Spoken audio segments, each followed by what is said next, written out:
प्रिय विद्यार्थियों नमस्कार। एजुकेशन स्कूल परिवार में आपका स्वागत है। हम पढ़ रहे थे मेंसुरेशन, जिसके 80 क्वेश्चन सोल्व कर लिए थे। क्वेश्चन नंबर 81, एक समलंब की दो समांतर भुजाओं की लंबाइयां 6 सेंटीमीटर और 8 सेंटीमीटर हैं। यदि समलंब की ऊंचाई 4 सेंटीमीटर है तो उसका क्षेत्रफल कितना होगा। क्या भाई समलंब देखो,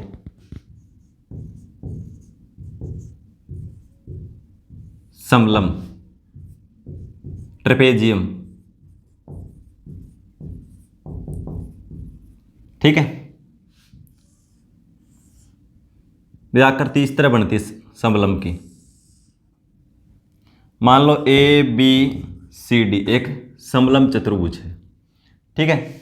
इसकी दो समानांतर भुजाएं, ये भुजाएं दोनों समानांतर होती हैं, पैरेलल होती हैं, ये और ये, लेकिन बराबर नहीं होती। ध्यान रखना भाई, बराबर नहीं होती, दोनों समानांतर होती हैं, पैरेलल। पैरेलल का मतलब है दोनों कितनी भी आगे बढ़ा लो आपस में, जो इनके बीच में दूरी रहेगी वो सेम रहेगी, ठीक है। न कम होगी न ज़्यादा होगी, नहीं आपस में कभी मिलेंगे आगे चलकर, ठीक है। उसके बाद क्या है, ऊंचाई। ऊंचाई देखो, इनके दोनों के समानांतर भुजाओं के बीच की दूरी होती है भाई, ठीक है, जो लंबवत दूरी होती है। ये आधार है, बेस, ये भी बेस मान सकते हैं हम, ठीक है। और ये क्या है, ऊंचाई, यानी परपेंडिकुलर जो लंब होता है ना, वो इसकी हाइट है h। इस साइड भी हो सकता है, ये कहीं भी हो सकता है। इसमें दोनों भुजाओं के बीच की दूरी होनी चाहिए। ये नहीं भाई आप यहाँ से यहाँ ले लो, नहीं, इनकी दोनों भुजाओं के बीच, समानांतर भुजा दोनों हैं, उनके बीच की दूरी क्या होती है, वो ऊंचाई h, ठीक है। यानी ये आधार के ऊपर लंब होता है, ठीक है। अब ये इसका आधार है, ये आधार मानते हैं, यानी a मान लो या b मान लो, जो भी, ठीक है। b मान लो बेस से, ये h है। तो क्षेत्रफल क्या हो जाएगा इसका, क्षेत्रफल 1/2 इंटू समानांतर भुजाओं का योग, समानांतर भुजाओं का योग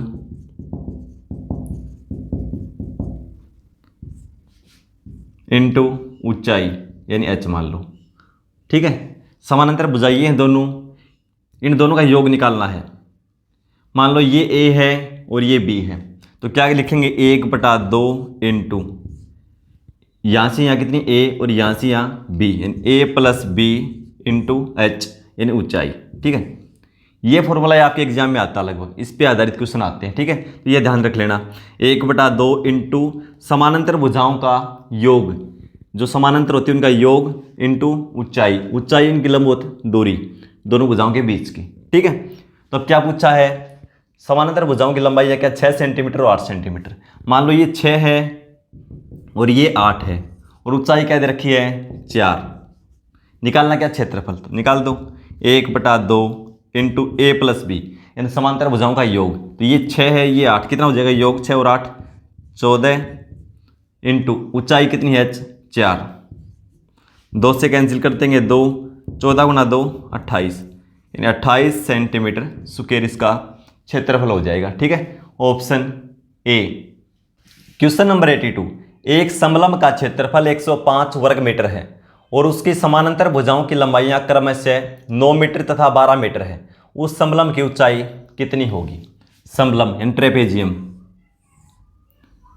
भाई ये समलंब चतुर्भुज है, ए बी सी डी, इसका हमने नाम दे दिया, ठीक है। समानांतर भुजाओं की लंबाई, समानांतर कौन सी होती है, ये भुजाएं एक दूसरे के समानांतर होती हैं, लेकिन बराबर नहीं होती भाई, ठीक है। समानांतर चलती रहती हैं, यानी इन दोनों को कितना भी आगे बढ़ा लो, इनके बीच की दूरी जो सेम रहेगी, न कम होगी न ज़्यादा होगी, यानी आपस में न मिलती हैं और न इनकी दूरी बढ़ती है, ठीक है।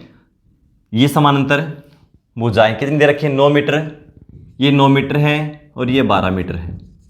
इसका क्षेत्रफल दे रखा है। पूछा क्या, ऊंचाई। ऊंचाई क्या होता है भाई, समानांतर भुजाओं के बीच की दूरी, लंबवत दूरी होती है, ठीक है। ये पूछ रखा है, या ये भी हो सकता है भाई, ये भी ऊंचाई है, ठीक है, h। तो h का मान पूछ रखा है, तो एक ही फॉर्मूले पे क्वेश्चन आते हैं आपके एग्जाम में, वो मैंने लिखवा दिया था। इसका क्षेत्रफल क्या होता है, 1/2 इंटू समानांतर भुजाओं का योग, समानांतर भुजा क्या है, 9 और एक ये 12, समानांतर है दोनों का योग, 12 और 9 21 इंटू h, यानी ऊंचाई, और क्या होता है क्षेत्रफल, क्षेत्रफल दे रखा है कितना 105 वर्ग मीटर। तो h की वैल्यू निकाल दो। 21 से कैंसिल करेंगे 5, इधर क्या बचा ऊपर h बटा 2, 2 साइड जाएगा तो गुणा में 5 गुणा 2 10, और ये क्या था मीटर, तो ये भी क्या हो जाएगा मीटर। ठीक है, तो हमारा आंसर क्या आ जाएगा 10 मीटर। और इसका परिमाप क्या होता है भाई, परिमाप पूछे तो चारों भुजाओं का योग, इन चारों भुजाएं अलग अलग होती हैं इसकी, तो ए बी सी डी चारों का योग कर दो परिमाप। ठीक है, तो अब क्या है ऊंचाई यानी h का मान पूछा था 10 metre, option D. Question number 83, एक समलंब की समानांतर भुजाएं 2:3 के अनुपात में है और उनकी न्यूनतम दूरी 12 सेंटीमीटर है। यदि उस समलंब का क्षेत्रफल 480 वर्ग सेंटीमीटर हो तो समानांतर भुजाओं में ज्यादा लंबी भुजा की लंबाई कितनी होगी। देखो भाई समलंब, समानांतर भुजाएं कौन सी होती हैं, ये दोनों एक दूसरे के समानांतर होती हैं। ठीक है, क्या दे रखा है 2:3, मान लो ये अनुपात में 2 और 3, तो हम क्या मान लेंगे इसको 2:3 को एक 2x मान लो एक 3x मान लो, ये 2x मान लो ये 3x है। और क्या दे रखा है उनकी न्यूनतम दूरी 12 सेंटीमीटर। किनकी दूरी, उनकी न्यूनतम दूरी 12 सेंटीमीटर, समानांतर भुजाओं के बीच की दूरी न्यूनतम दूरी कौन सी होती है भाई, जो लंबवत दूरी होगी, यानी इनकी ऊंचाई कितनी दे रखी है वो 12 सेंटीमीटर, ये 12 सेंटीमीटर है। समानांतर भुजाओं में ज्यादा लंबी भुजा की लंबाई, ज्यादा लंबी कौन सी होगी भाई, ये 2x है ये 3x, तो इसकी लंबाई पूछा है। ठीक है, तो क्षेत्रफल का फार्मूला लगा देंगे, क्या होता है 1/2 इंटू समानांतर भुजाओं का योग, समानांतर भुजा ये हैं, इन दोनों का योग करेंगे 2x प्लस 3x।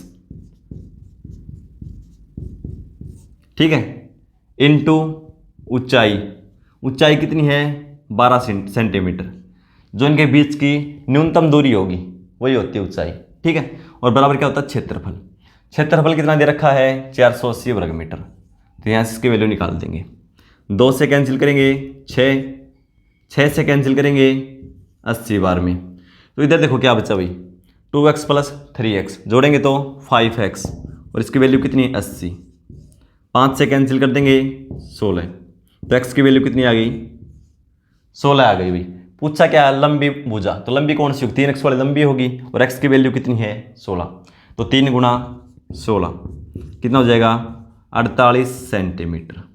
ठीक है, ऑप्शन सी। क्वेश्चन नंबर 84, एक ट्रेपेजियम का क्षेत्रफल 475 वर्ग सेंटीमीटर एवं दोनों समानांतर भुजाओं की लंबवत दूरी 19 सेंटीमीटर एवं दोनों की लंबाइयों में अंतर 4 सेंटीमीटर है, तो समानांतर भुजाएं होंगी। तो देखो भाई ट्रेपेजियम यानी समलंब, क्या क्या बता रखा है इसमें, ये देखो क्षेत्रफल दे रखा है 475 वर्ग सेंटीमीटर और दो समानांतर भुजाओं की लंबवत दूरी, समानांतर भुजाएं ये होती हैं भाई एक दूसरे के समानांतर होती हैं। ये लंबवत दूरी यानी ऊंचाई दे रखी है भाई, जो इसके बीच की न्यूनतम दूरी ये दे रखा है h, और इसका मान कितना दे रखा है 19 सेंटीमीटर, ये 19 है। और इन दोनों के बारे में क्या बोल रखा है, दोनों की लंबाइयों में अंतर 4 सेंटीमीटर है। मान लो ये x है तो ये कितनी है x प्लस 4। क्षेत्रफल हमारे पास है तो क्षेत्रफल का फॉर्मूला लगा देंगे, क्या होता है भाई 1/2 समलंब का क्षेत्रफल 1/2 इंटू समानांतर भुजाओं का योग करेंगे तो देखो ये क्या है x प्लस 4 इंटू h इन ऊंचाई या इनके बीच की दूरी, कुछ भी बोल सकते हैं इसको, कितनी है 19। तो क्षेत्रफल का फार्मूला होता है, क्षेत्रफल दे रखा है, कितना दे रखा है 475 वर्ग सेंटीमीटर। लगा दो यहाँ से x का मान आ जाएगा, 19 से कैंसिल करेंगे 2 बार में 38 बचेगा 9, 19 गुणा 5 95। ठीक है, तो इस साइड भाग में उस साइड जाएगा तो ये गुणा में हो जाएगा। इधर की देखो x और x 2x प्लस 4 और बटा में 2 है तो उस साइड जाएगी गुणा में, 25 गुणा 2 कितना हो जाएगा 50। x की वैल्यू चाहिए, कैसे निकालेंगे 4 प्लस का उस साइड जाएगा तो ये माइनस का, इन 2x बराबर कितना हो जाएगा 4 घट जाएगा 46। x की वैल्यू 2 से इसको भाग दे दो कितना 23, x की वैल्यू 23 आ गई। हमें क्या निकालना है समानांतर भुजाएं, तो भुजाएं हमने क्या माननी थी x और दूसरी x प्लस 4, तो एक तो क्या हो जाएगी 23 सेंटीमीटर और दूसरी x प्लस 4, क्यों x का मान 23 आया ना, तो ये तो हो गई 23 और ये 23 प्लस 4 कितनी हो जाएगी 27 सेंटीमीटर। यानी एक भुजा 23 सेंटीमीटर है और दूसरी 27 सेंटीमीटर जो समानांतर है। ठीक है, 23 और 27। ऑप्शन बी में दे रखा है 27 और 23 एक ही बात है, भी पहले ये लिख दो या ये लिख दो, कोई दिक्कत नहीं है। ठीक है, तो option B. Question number 85, 4 centimetre आधार और 7 सेंटीमीटर ऊंचाई वाली एक समानांतर चतुर्भुज का क्षेत्रफल क्या होगा। अब की बार अभी समानांतर चतुर्भुज, समानांतर चतुर्भुज यानी पैरेललोग्राम।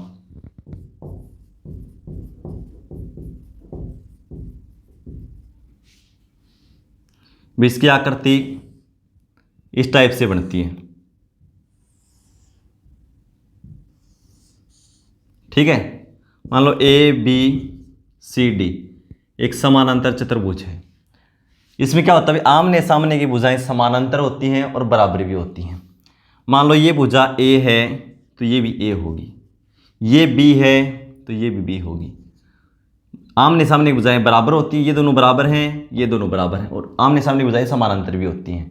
यानी ये आपस में बीच की दूरी हमेशा बराबर रहेगी इनकी। ठीक है, कितना भी आगे बढ़ा लो इनको। और इनके समानांतर भुजाओं के बीच की लंबवत दूरी, जो आधार होता है ना, इसके बीच की लंबवत दूरी ये क्या होता है, ऊंचाई एच। इन परपेंडिकुलर जो लंब होगा वो इसकी ऊंचाई होगी। ठीक है, ये क्या है इसकी ऊंचाई। फिर देखो क्या पूछा, इसका क्षेत्रफल। क्षेत्रफल का फॉर्मूला क्या हो जाएगा, ये क्या है आधार, ये आधार मान लेते हैं, ये ऊंचाई, तो क्या हो जाएगा आधार गुणा ऊंचाई। समानांतर चतुर्भुज का क्षेत्रफल निकालना हमें, तो आधार गुणा ऊंचाई। ठीक है, परिमाप निकालना है, पैरामीटर। तो देखो भाई ये भी ए दोनों आमने सामने क्या होती हैं बराबर, ये भी ए बी और ये भी बी, तो क्या हो जाएगा 2a प्लस 2b। भाई चारों भुजाओं का योग होता है, तो ए 2a b और b 2b। तो देखो दो यहाँ से कॉमन ले लेंगे, a प्लस b, यानी दोनों भुजाओं के योग को 2 से गुणा कर देंगे तो क्या हो जाएगा परिमाप यानी पैरामीटर। हमें क्या निकालना है क्षेत्रफल, तो क्षेत्रफल क्या होता है आधार गुणा ऊंचाई। आधार क्या दे रखा है इसमें 4 सेंटीमीटर, आधार 4 सेंटीमीटर, ऊंचाई 7 सेंटीमीटर, यानी ये 7 सेंटीमीटर दे रखा है और ये 4 सेंटीमीटर क्षेत्रफल पूछा है। तो आधार गुणा ऊंचाई 4 गुणा 7।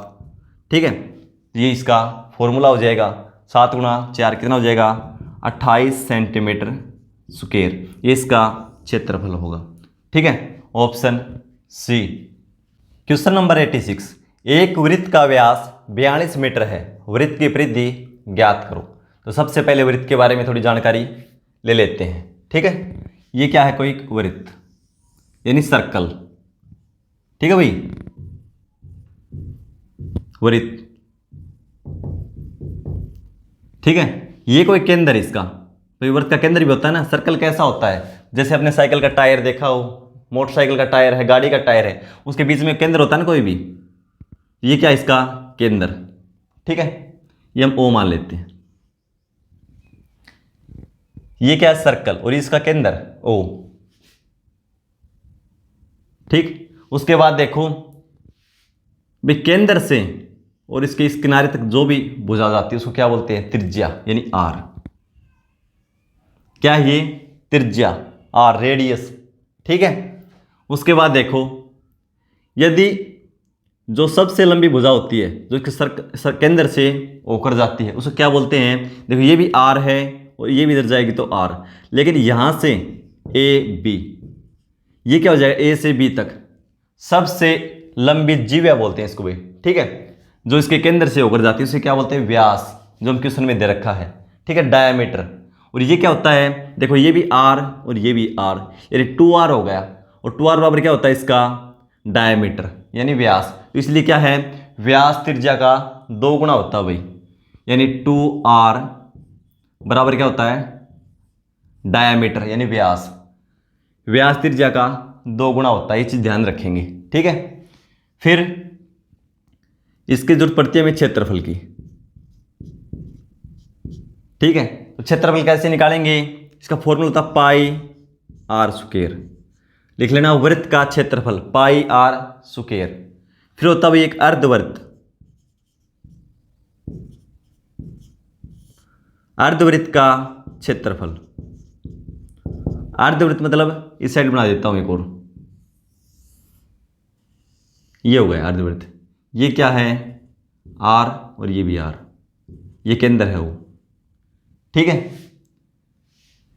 यानी यहां से घूमता है ना अर्धवृत्त इतना ही, तो इसका केंद्र तो यही होगा, यहां पे आधा होगा वृत्तीय।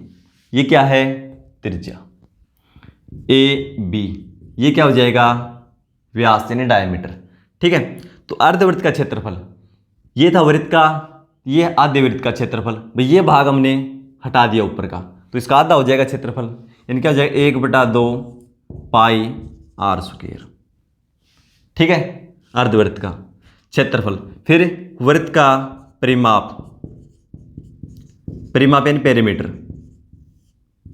क्या होता है 2 पाई आर, 2 पाई आर। और ध्यान रखना भाई पाई का मान हम 22/7 लेंगे जब तक हमें कहा ना जाए। जब बोल देते हैं क्वेश्चन में कई बार ब्रैकेट में लिखा होता है पाई का मान 3.14 ये लेंगे, जब तक ये कहा ना जाए जब तक हम 22/7 ही लेंगे पाई का मान, ठीक है। तो क्या हो जाएगा 2 पाई आर, ये वृत्त का परिमाप। और अर्धवृत्त का पूछे तो अर्धवृत्त का परिमाप अब की बार आधा नहीं होगा भाई, क्षेत्रफल तो आधा होगा लेकिन ये आधा नहीं होगा, क्योंकि परिमाप क्या होता है भाई बाहर का घेरा, ठीक है। यानी यहां से चले यहां से, ये तो आधा हो गया लेकिन ये भी तो है अब की बार, ठीक है। तो परिमाप क्या था वृत्त का 2 पाई आर, तो लिखो अर्धवृत्त का 2 पाई आर। ये वृत्त का था, हमें चाहिए अर्धवृत्त का यानी आधे वृत्त का, तो 2 से भाग दे दो, हो गया आधे वृत्त का। लेकिन ये तो यहां तक हुआ ना, ये भी तो है, तो ये क्या है आर और ये भी आर, तो क्या हो जाएगा 2r, ये भी इसमें जुड़ जाएगा 2r, ठीक है। 2 से 2 कैंसिल हो जाएगा, इधर क्या बचा pi r plus 2r, pi r plus 2r, तो r कॉमन ले लेंगे तो क्या बचेगा, इधर क्या बचा पाई और इधर 2 यानी पाई प्लस 2, ठीक है, यानी पाई प्लस 2। ये अर्धवृत्त का परिमाप होता है, ठीक है। उसके बाद देखो क्या पढ़ेंगे इसमें हम, एक चाप, कई बार क्वेश्चन पूछ लेते हैं चाप से, ये पूरा कोण कितने डिग्री का होता है भाई 360 डिग्री का सर्कल, लेकिन कई बार कोई चाप लगा देंगे, मान लो यहां से लगा दी, ये मान लो, ठीक है, ये दे दिया थीटा डिग्री, ठीक है। क्या पूछेंगे, मान लो ये बी सी है, ये बी है तो ये सी मान लो, पूछ लेंगे चाप की लंबाई, चाप कौन सी होगी यानी बी से सी तक, ये लंबाई पूछ लेंगे कितनी है। या ये पूछ लेंगे जो ये चाप द्वारा बनाया गया, जो बनाया गया कौन है, ये है त्रिज्याखंड या वृत्तखंड बोलते हैं इसको, वृत्तखंड यानी वृत्त का टुकड़ा, इसका क्षेत्रफल कितना होगा, क्षेत्रफल पूछ लेंगे। कई बार ये एंगल पूछ लेंगे, तो ये कैसे निकालेंगे देखो, यदि हमें निकालना है इसका चाप की लंबाई, BC क्या है चाप, चाप ब्रैकेट में लिख लेना BC की लंबाई पूछ ले, यानी B से C ये लंबाई पूछ ले, तो कैसे निकालेंगे देखो, पूरा सर्कल कितने का होता है 360 डिग्री का, और वृत्त की परिधि क्या होती है देखो हमने पढ़ी थी 2 पाई आर, तो लिखो 2 पाई आर, ये क्या हो जाएगा पूरा सर्कल, लेकिन हमें तो ये चाहिए, और पूरा सर्कल कितने का होता है 360 डिग्री का। जो भी थीटा का मान दे रखा है तो लिखो थीटा बटा 360, ठीक है, क्योंकि पूरा 360 डिग्री का ये, ठीक है। और ये मान लो 60 डिग्री दे रखा है तो 60 बटा 360 डिग्री यानी 1/6 निकाल दो, इसका कोई दिक्कत नहीं आएगी। ये तो चाप की लंबाई। एक पूछेगा आपसे, ये मिटा देता हूं एक बार, एक पूछेगा चाप का क्षेत्रफल, चाप का क्षेत्रफल, ठीक है। जो भी बनाया ना वृत्तखंड, ठीक है, वृत्त का खंड जो भी ये टुकड़ा बनाया ये, इसका क्षेत्रफल पूछ लिया इस भाग का, तो कैसे निकालेंगे, वृत्त का क्षेत्रफल क्या पढ़ा था हमने पाई आर स्क्वायर, यही पढ़ा था क्षेत्रफल, लेकिन ये पूरा 360 डिग्री का होता है, लेकिन ये कितना है थीटा डिग्री। थीटा का मान कुछ भी हो सकता है भाई, 60 डिग्री 70 डिग्री जो भी हो, बटा 360। यानी चाप का क्षेत्रफल, इस एरिया का क्षेत्रफल पूछ ले तो कैसे निकालेंगे, पाई आर स्क्वायर, जो वर्त का क्षेत्रफल होता है वो लिखेंगे सेम, और थीटा बटा 360, जितने डिग्री का कोण है उसको 360 से भाग देके गुणा कर दो इसमें, ठीक है।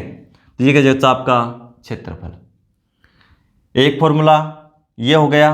उसके अलावा देखो अब क्षेत्रफल का निकाल दिया, अर्धवृत्त का क्षेत्रफल, अर्धवृत्त का परिमाप, वर्त का परिमाप, चाप की लंबाई, चाप का क्षेत्रफल। आपके एग्जाम में क्वेश्चन इन्हीं से पूछेगा। तो अब देखो क्या पूछ रखा है, देखो क्या क्वेश्चन है। एक वर्त का व्यास 42 मीटर है, वर्त की परिधि क्या होगी। तो परिधि हमने अभी पढ़ी थी, क्या है 2 पाई आर। हमें चाहिए 2 पाई, पाई का मान 22/7 लेंगे जब तक बोला ना जाए। आर क्या होता है त्रिज्या, और इसमें क्या दे रखा है व्यास यानी डायमीटर। और डायमीटर क्या होता है त्रिज्या का 2 गुना होता है, तो इसको 2 से भाग कर देंगे तो क्या आ जाएगा आर की वैल्यू। तो आर कितना हो जाएगा 42 को 2 से भाग दे दो, कितना आ जाएगा 21।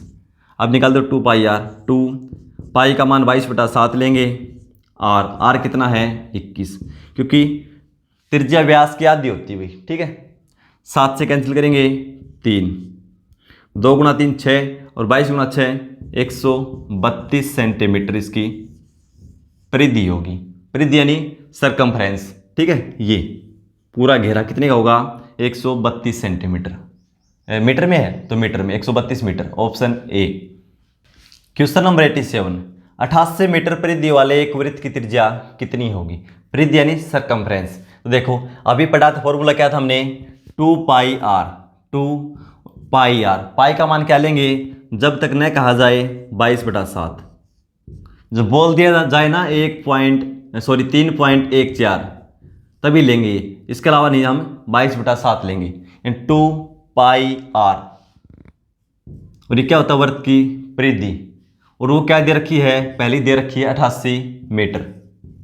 तो आर का मान निकाल देंगे, नहीं रेडियस, ठीक है। तो देखो 22 से कैंसिल करेंगे 4, 2 से कैंसिल करेंगे 2, इधर क्या बचा r/7, उधर 2, तो 7 इस साइड भाग में, उस साइड जाएगा तो ये गुणा में, 7 गुणा 2 14, और ये क्या था 88 मीटर, तो ये भी क्या हो जाएगा मीटर। त्रिज्या कितनी होगी 14 metre, option C. Question number 88, एक 28 सेंटीमीटर व्यास वाले अर्धवृत्त की परिधि क्या होगी। अब की बार क्या है वर्त आधा है, तो देखो यानी ये आधा वृत्त है भाई, ठीक है। और यहां से यहाँ क्या है आर, ये भी साइड आर, इसकी परिधि पूछा है भाई, यानी जो घेरा है यहां से चले हम ये कवर करें और घूमते हुए वापस यहाँ पहुंच जाए, ये परिधि कितनी होगी। तो वृत्त की परिधि हमने क्या पढ़ी थी भाई, देखो 2 पाई आर, किसकी वृत्त की सर्कल की, जो सरकमफ्रेंस निकालते हैं 2 पाई आर से। लेकिन ये क्या है वृत्त आधा, तो इसको हम 2 से भाग कर देंगे। जैसे ये वृत्त है, ठीक है, ये क्या आर, इसको 2 भागों में बांट दें तो ये क्या हो जाता है यहाँ से और यहाँ तक ए बी क्या हो जाएगा व्यास इन डायमीटर, और ये यहाँ से यहाँ क्या है आर, और यहाँ से यहाँ तक भी क्या है आर, ठीक है। लेकिन अब की बार वर्त आधा है तो हमने आधा कर दिया भाई, आधा कर दिया यानी ये भाग इन ऊपर का भाग हटा दिया, तो यहाँ से लेकर यहाँ तक तो क्या हो जाएगी 2 पाई r/2। लेकिन ये भी तो है इसमें, ये और ये r प्लस r क्या हो जाएगा 2r, ठीक है। फॉर्मूला हमने सीख लिया था, 2 से 2 कैंसिल हो जाएगा, ये क्या है पाई r प्लस 2r, यानी पाई r प्लस 2r, r इसमें भी है r इसमें भी, r कॉमन ले लेंगे तो क्या हो जाएगा इधर क्या बचा पाई प्लस 2, ठीक है। अर्धवर्त की परिधि निकालने का फॉर्मूला क्या है ये लिख लेना, r × पाई प्लस 2, ठीक है। ये होता है, बना कैसे तो ये देख लो यहाँ से बन के आता है ये, ठीक है। तो r त्रिज्या, त्रिज्या कितनी है, इसमें व्यास दे रखा हुआ है 28 सेंटीमीटर, और व्यास क्या होता है त्रिज्या का 2 गुना त्रिज्या व्यास की आधी। तो r का मान निकालना है तो क्या हो जाएगा 28 को 2 से भाग दे दो, कितना आ जाएगा 14, ठीक है। यानी r का मान है 14, पाई का मान 22/7 लेंगे और प्लस 2, ठीक है। 7 गुणा 2 14, 14 और 22 36। इन 14 गुणा में 36/7 और 7 से कैंसिल करेंगे तो 2 बार में, और 36 गुणा 2 72 सेंटीमीटर इसकी परिधि हो जाएगी भाई। सरकमफ्रेंस कितनी होगी? 72 centimetre. Option D. Question number 89, एक अर्धवृत्त की परिधि 180 सेंटीमीटर है, इसकी त्रिज्या ज्ञात करो। इस क्वेश्चन को सोल्व करके आंसर कमेंट बॉक्स में लिखेंगे। मिलते हैं अगली क्लास में। धन्यवाद।